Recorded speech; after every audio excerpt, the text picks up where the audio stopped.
What's going on, man? What's going on? Welcome back.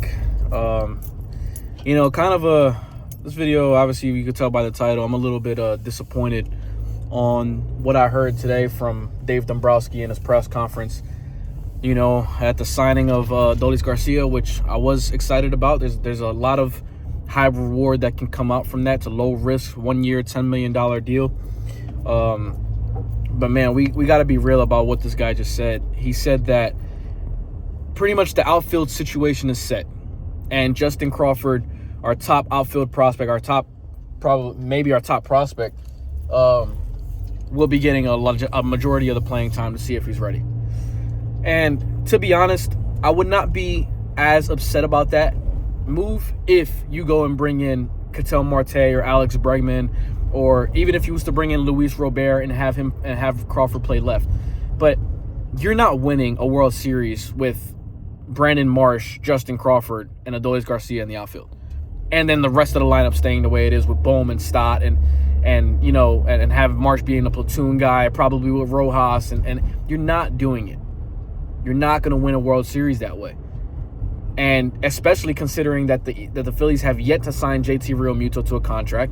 All right, the two moves that they've made is bringing in keeping Schwarber, which was necessary, and signing Adolis Garcia, which I think was a good move. Nick Castellanos is gone. He will be traded very soon. But this is what Dave Dombrowski has no feel. I don't know if this was a type of press conference that he's going to keep his moves close to the vest, that he's not going to really give up any cards and show anybody what he's trying to do and things like that. If that's the case, he needs to prove it to me. Because how is it that when you were in dire, desperate need of outfield help in the trade deadline, you made the move for Harrison Bader, and you didn't even give Crawford a chance? But now you want him to be your opening day center fielder in 2026? You have a World Series window now. Right now, you have a World Series window.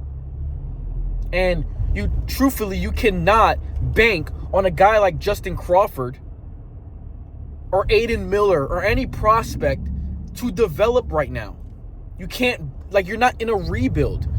If you're adding Justin Crawford to a lineup that has a Marte, that has Bregman, that has Schwarber, that has Bryce, that has those guys, fine. I can live with that because he plays elite defense in center field. He plays elite defense in the outfield. But he hits .330 in the minors, and he can't lift the ball.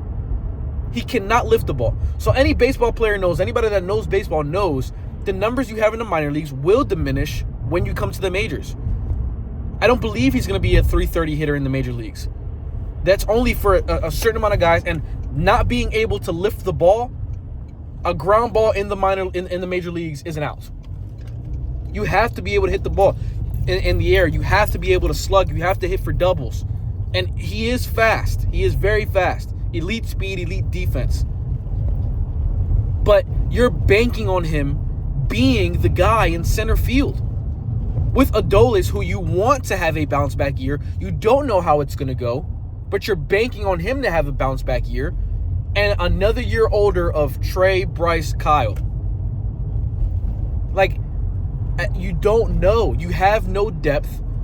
If they was to bring in Bader, even you don't need to go get Robert for me. If you bring in Bader, have Crawford play center and have Bader play left, I'm all in. I'm all in on the outfield. I think that's a way better outfield. But you still need to go make a move need to go sign Alex Bregman. You need to go trade for Ketel Marte if you can't get Bregman. You need to bring in another premier bat into this lineup. You have to. You can't go into the season again with Alec Bohm protecting Bryce and Kyle. You can't do it. Bohm cannot be the cleanup. Again, he can't be your starting third baseman this year. There are options on the table for you to go make moves that are going to prove to this fan base that you actually want to win a championship, and you're not trying to be cheap. You spent the money on Kyle. Good. That was the priority. It looks like all offseason long. Let's go all season long. Let's make sure we re-sign Kyle Schwarber, which I was in total agreement with. Ranger Suarez most likely will not be returning. If you offer JT a contract, I'm assuming that contract will get signed. I can't see JT anywhere else. But you can't go into the season with Alec Bohm, Bryson Stott, Marsh in a platoon with Rojas, and Justin Crawford as your bottom of the lineup guys, and most likely Bohm protecting Bryce Harper. You can't do it. There are options on the table for you to go and trade. You have assets. I said yesterday on the stream, I am not a prospect guy. I am not a prospect guy. You can't bank on these prospects developing when you're in a championship window. You need to go get real certified baseball players, ballers, guys that have proved something in the league already. And I'm not saying that Justin Crawford can't turn out to be a fine big leaguer. I'm not saying that at all. But you cannot bank on it. You already tried it with Johan Rojas, and look where that got you. He was an automatic out in the postseason. Automatic. He was overwhelmed. He hasn't hit. Bryson Stott, outside of 2023, hasn't hit. He gives you elite defense at second base. But if you can go get Ketel Marte, who provides elite defense at second base and an elite bat, fine. And then I'm okay with Bohm at third. I'm okay with it. But I'd be okay to bring up Aiden Miller. I'd be like, you know what? We got guys like Kyle, Bryce, Marte, Adolis, Trey. We got certified hitters in this lineup. At least 5 big-time guys in this lineup. And then you got a guy like Marsh who's going to hit average, who's going to be fine. But you can't have automatic outs in this lineup. Like, Bohm, to me, is known as the rally killer. How many double plays has he hit? He also 6'5", 225 or whatever he is, and can't lift the ball. You want another guy like that in your lineup who can't lift the ball, who can't slug? I'm not saying that slugging is the be-all, end-all, but you're hitting 330 in the minors. In the big leagues, those ground balls will be outs. These guys are different. These pitchers are different. And like I said, Justin Crawford could turn out to be a fine big leaguer, and to even good big leaguer. He's going to be elite defensively, and he's going to steal you some bags.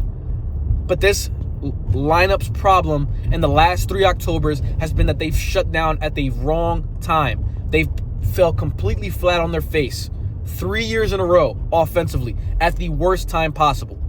You need to switch it up.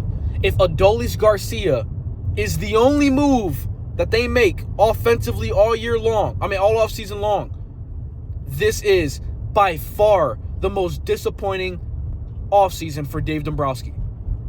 Because he has the opportunity to go make some big-time splashes and trade for some premier pieces and maybe go sign a premier bat like Alex Bregman or maybe Bader, Bellinger's on the table. You have options.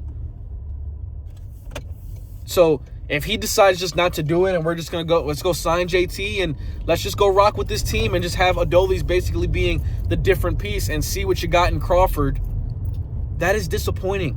You will not win a World Series with Marsh, Crawford, and Adolis. And then at the deadline, you're going to be in for another outfield piece at the deadline. You're going to be trying to trade for an outfield piece at the deadline when you could have got him in the offseason and started off 2026 the right way. So I'm hoping this press conference was just I'm not going to reveal what we got planned type of thing. But if it's going to be what he said, that he thinks the outfield situation is pretty set, that this is by far the most disappointing offseason that I've seen as a Phillies fan. So he better figure it out. Dave Dombrowski needs to get on the phone, make some moves, and change his team up and give them a chance to compete for a World Series trophy.